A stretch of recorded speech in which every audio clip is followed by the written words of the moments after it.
Hi guys! Maayong adlaw na itong tanan. Well, mag-video sa ano kay wakoy lingaw. Actually, nagtanaw ko Netflix ron and I'm having my breakfast. Pasensya na sa ang isudlan kay gusto ko makatipid sa pugason. So, ang sudan, ako na lang ibutang diri. And then, I have corned beef and beef loaf. Akong ibutang diri nga labon init pa ang kanon. Ako lang siyang giabrihan ni sulod ako diri para tipid ba. Charot. So anyway, the reason why nag-video ko kay nalang pina-realize ba like daghan kay ko mga kaila magod na nag-post silang Facebook nga ang uban daw mag-donate daw og mga canned goods or mga bugas or sa mga ipanghatag nila diha sa mga less fortunate brothers and sisters nato. And then kuha lang daw, all for the gram lang daw, or I mean that's what millennials say, all for the gram, for Instagram or for Facebook or whatever. Pero guys, nalang ko na-realize ba like kailan mo kausap ko. Nalang ko na-realize ba ang uban magod dili gananong hypocrisy like nag-donate naman na siya kay para naman na sa Facebook, nag-donate pa na siya kay para pang trending, lugar. Or, unsa pa mga rason sa kung mga kaila, no? But, pero ako, wala po ko nag-donate, ha?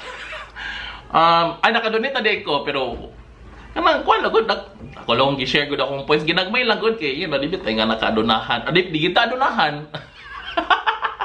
But anyway, I think the COVID-19 pandemic is murag pagawas gid na ang atong mga tinuod nga mga batasan. Sa muka sa nang silingan nga nag-construction. Anyway, mga uban mo good is they find it hypocrite daw nga mag-share, di picturean lang daw ana magsabaka diha. But you know what? For me, I think this is the best time for us to share our blessings even if ilang ibutang silang social media accounts. Why? It's because it's about inspiring others to do the same. It's about telling the world na kung kami nag-donate, pag-donate pug inyo kay para po mag-donate ang tanan, ana ba? So, I think it's not bad na mag-picture ta sa atong mga contributions and then po sa Facebook, especially ka na mga nag-donate. Kuha lang, it's about I don't know if you agree with me, but it's about sa tawagan na nga term, awareness. Yeah. It's about awareness. Some of my friends are posting Facebook posts, Instagram posts about naghatag sila mga groceries and all. Dili gid siya bad thing, guys. It's about awareness. Siguro dili lang gid siguro tanan ma-please. Dili gid tanan. Ano ni basura? Ayan. Nigawas ko kadjud kini basura. My God, collect og garbage. But anyway,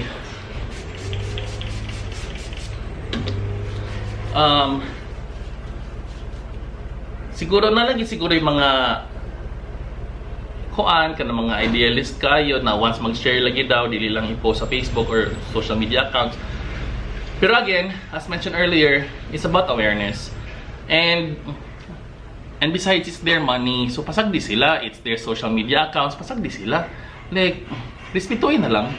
It's a matter of respecting other people's opinions, respecting other people's gestures, or sa pagkanadiha.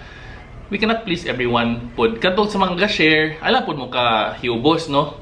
You cannot please everyone. So, padayon sa mga ga-share, sa mga ga-donate, ano lang yun ka nang be inspired, continue what you're doing, it's okay. And then, sa mga wala, nag-post silang social media accounts, pero nag-share, padayon lang gihapon. And besides, para na po siya sa kaayuhan sa kadaghanan. Sige na lang, good.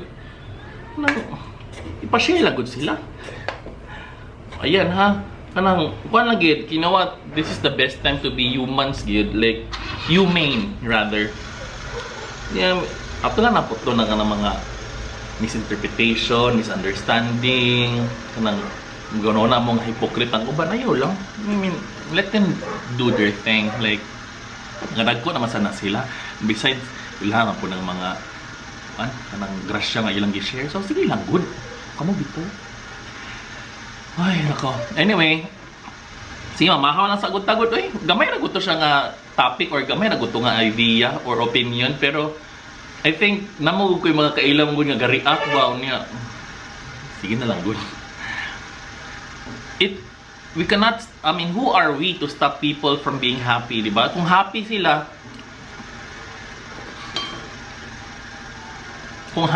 nga ga-share sila silang blessings, then let them be, di ba? Sige na lang, good.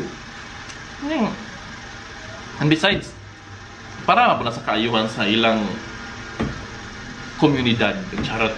Oo. So, community, social awareness. Oh, that's very important, gid, especially karong mga panahon na dagan kayo mga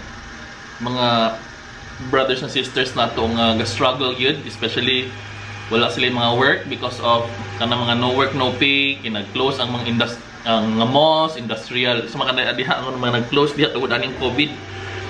Pandamay ginis COVID ba. So sige na lang good. Pasag na lang good, guys, ha? And ano lang, just continue to pray for each other, be kind to one another, be nice. You know what, guys? I always believe in this quote. It is better to be nice. It is better to be kind than to be right, yun. Mo gina akong isa sa mga prinsipyo nga gina-live up yun. Gina-live to. Kamu ni bahala diha. Again, it is better to be nice or it is better to be kind than to be right. So, padayon lang kita ni, guys, ha?